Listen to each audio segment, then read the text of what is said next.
Hey everyone, this is Mark Treichel with another episode of With Flying Colors. I am flying solo today, and I'm going to be talking a little bit about NCUA's budget.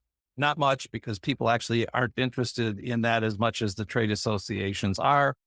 But the budget did have a couple of interesting topics, one of which I'm going to highlight in this podcast. And that is that they are changing, or they are announcing that they are changing their policies on their examination cycle, which is something the trade groups have asked for some time. And specifically, they're going to make some changes to credit unions over 1 billion and less than 10 billion. There are roughly 420 some credit unions that fit into that category. And until recently, those credit unions were required to be examined annually, and actually are right now because they have to finalize it at their budget meeting in December, which is on a Tuesday. For a rare situation, it is on December 17th, Tuesday, the NCUA board meeting. So they will finalize their budget.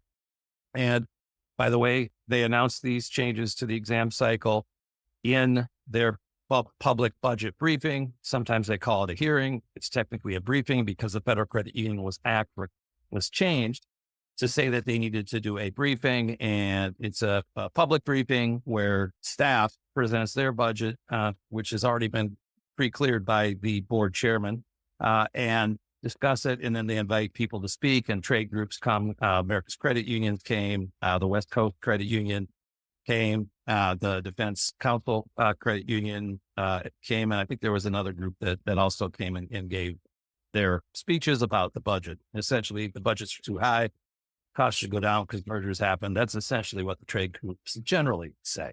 Now, in this instance, NCUA dropped something in there that when I saw it, it caught my attention. Going, wow, this might actually be some relief for credit unions.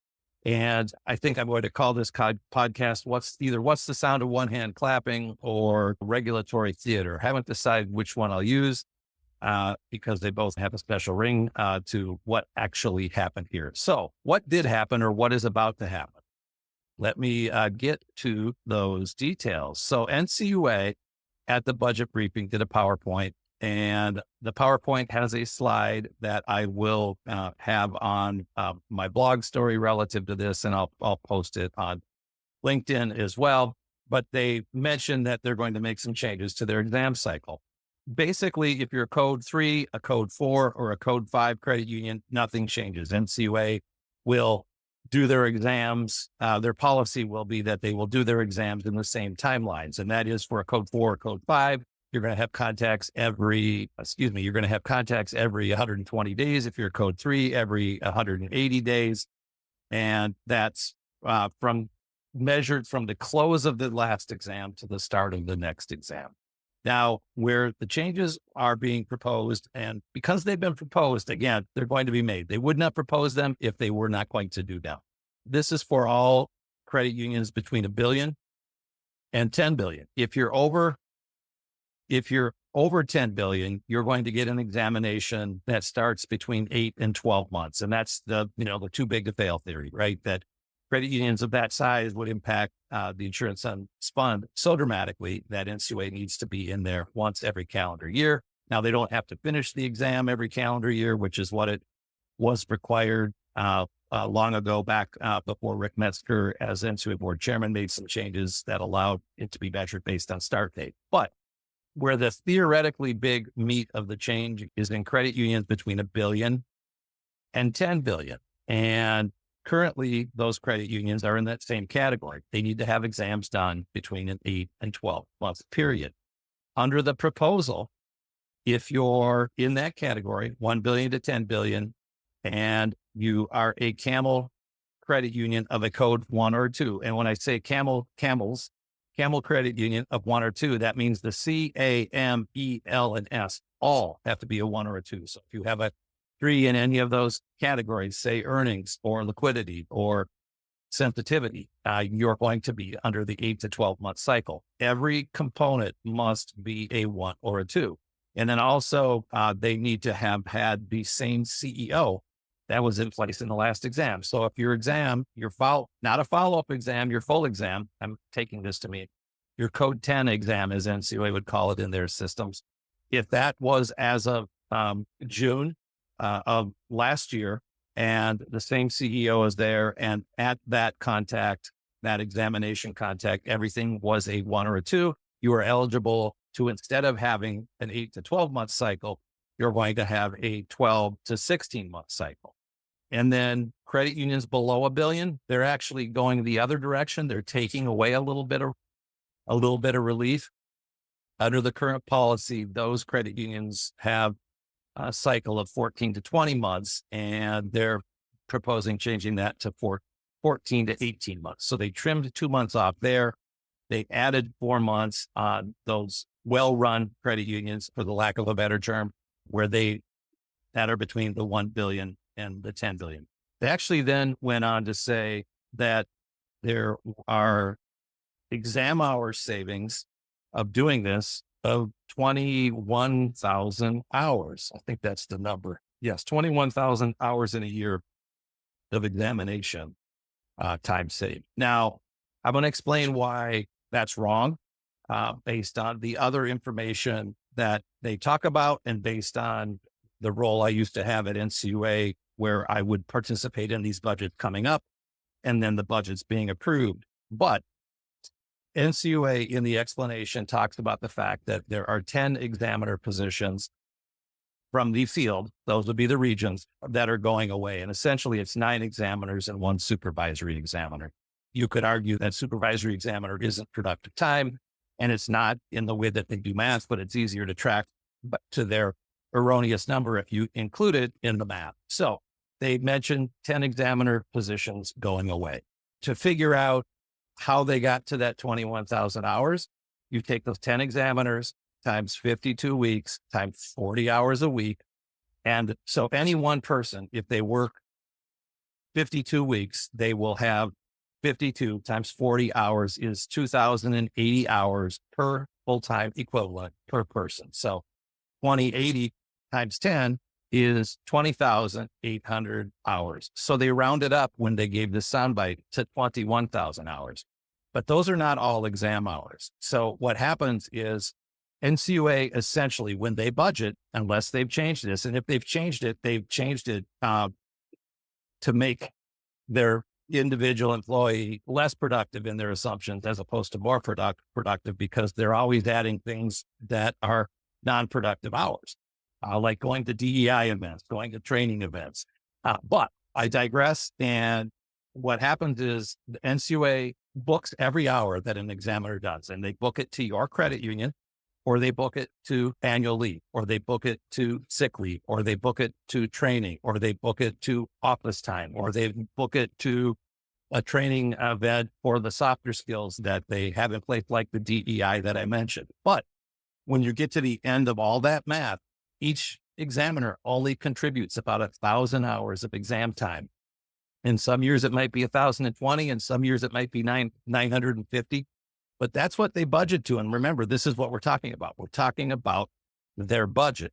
So I did a little bit of math, and if you take what they talked about there, and you look at those credit unions, so there's roughly 420 credit unions that fall into that category. So first you adjust, it's not 20,000 hours, as I mentioned, it's about 10,000 hours. But if you take a look at how many credit unions fall into that category, remember that I've talked about here frequently how NCUA has been showing that code 3, 4s, and 5 exams are going, those credit unions coded 3, 4s, and 5s are going up. And the last time they measured it was in September. And they basically said roughly 10% of all deposits are in code 3, 4s, and 5s. We want to deduct from those 420 some odd credit unions, 10% of the credit unions. But there are also credit unions that we need to deduct that might have a code 3 in any one of those categories, CAMLE or S, or a 4, right? Or maybe even they have 2 3s, but they're still coded an overall 2.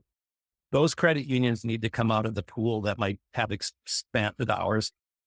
And, oh, by the way, you need to take out credit unions that have a new CEO and there's just turnover. People retire, people get fired, people get demoted. mergers happen, et cetera, et cetera. The reality is when you start with that 420, and just for rough justice, I'm going to deduct 20% of those 420. So you get down to, after doing that math, you get down to about 336 credit unions that in any one year would be eligible for an examination that would not be required to be done in that 12-month period. It would be under the new 12 to 16 category. So if you take 10,000 hours and divide it by 336, that's 29.76 hours. I don't like using the decimal points that long because there's a lot of assumptions in these numbers, other than the fact that there's only 1,000 hours of productive time.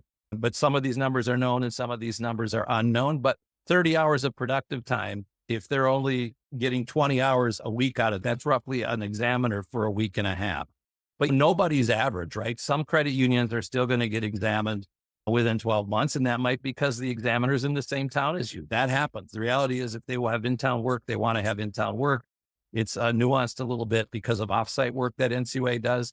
But theoretically, the exam for some credit unions could sneak or change from a 12-month cycle to a 16-month cycle. Now, that assumes that this was an actual change that would be putting in place, because in the reality of all this, I don't think that's what's happening. This is more like the airline industry notoriously being late, having flights come late. And the statistics would be reported that this airline was only on time this percentage, and this airline was only on time that percentage. And with the stroke of a pen, those airlines were flying far more timely. How did they do that? They padded their numbers. They added about 30 minutes to every flight so that, of course, everybody was on time, because we're now saying that being on late is being on time, and they build it into the budget. And I believe that's exactly what's happening here at NCUA. And the math proves it. And their own words prove it, because, and I've mentioned it here, I've mentioned it in client conversations, credit union conversations, I've mentioned it here on several podcasts, but last January, NCUA approved their operating plan. And that operating plan has goals in it. And board member Kyle Hauptman, who, by the way, will likely become NCUA board chairman in January with a stroke of a pen, another stroke of a pen, when Trump does that and makes other changes. But NCUA in January of 2024 approved their operating plan. And in that discussion, board member Hauptman said that he was disappointed that they were only doing their code 4s on time, which was the 120 days I mentioned, 80% of the time. So 1 out of every 5 code 4s wasn't being done timely. And they also mentioned that their code 3s were not being done timely, and only 67% of the code 3s were being done timely, meaning 1 out of every 3 wasn't done timely. So code 4s, which are the most risk to the fund, were only done on time 80%, and code 3s, which are the next biggest category of risk. And by the way, I'm skipping 5s because no one's ever a 5, but by the time they code you're a 5, they take you over or they liquidate you. So 5s really don't happen. So 4s are the worst, 3s are the second worst, and those were only completed 67% of the time on time. So what do you think? You think code 1s and 2s are magically all done on time right now? No, because they're going to do the ones on time that have the most risk, meaning that code 1s and code 2s have already slipped, meaning that this change that NCUA, in my opinion, is proposing and will make is only going to change the policy so that it matches what is actually happening, which is how I get to this being regulatory theater. Now, it's great sound bites because they can tell, I almost said CUNA, they can tell America's credit unions, they can tell the trade groups, look, we listen, we're changing our policy. The reality is the practice was that was what they were doing. They can't get their exams done on time, and they're changing their policy so they're consistent with that. But the slap to the regions is, and we're taking 10 bodies away. So those people are going to go away, which means they're going to still have challenges coming up and meeting these times, which means there will be a continued elongation because they just don't have the staff and they're not efficient enough. They don't have the experienced examiners enough, in my opinion, to get some of these examinations done. So that's in my mind, the reality of what's happening. And by the way, it's very similar. I gave the airline industry. It's very similar to a credit union having a concentration risk policy, and then hitting, let's say it's X percent of net worth will only be 300% of net worth will only be in commercial lending. And you're at 275 and you're at 295. And then you get some really good loan opportunities and you go to 315 and you realize you went over your policy, and then you take it to the board and you change it. NCUA will criticize you if you do that. They will give you document resolutions if you do that. And oh, by the way, I think they just did that for their own exam cycle to, again, bring it in line with what the reality is. Now, that's pretty much all I want to chat about relative to the budget in this podcast. There are a couple other topics I may hit. I will at least hit in the blog. They made some changes with some other positions that they're adding.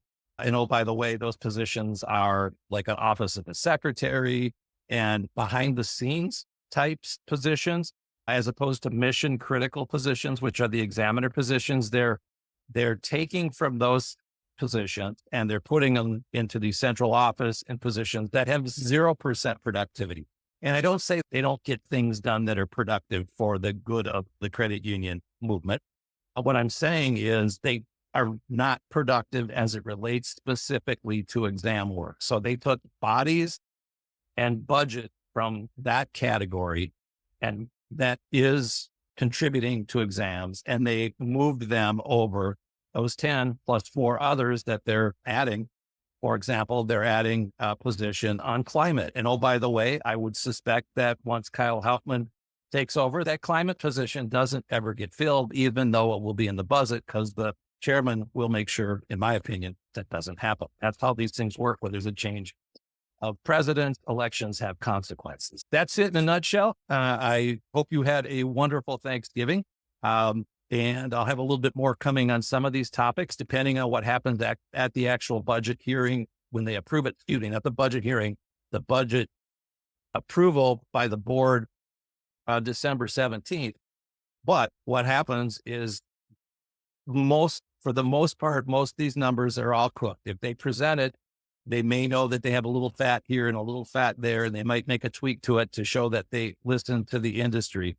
And I expect that the budget will be mostly approved as already presented, that these changes will occur, but all they are is the reality is that this is what's happening. So they might as well spin it and get a little bit of credit while they're stealing some bodies from productive time and putting it over in unproductive time.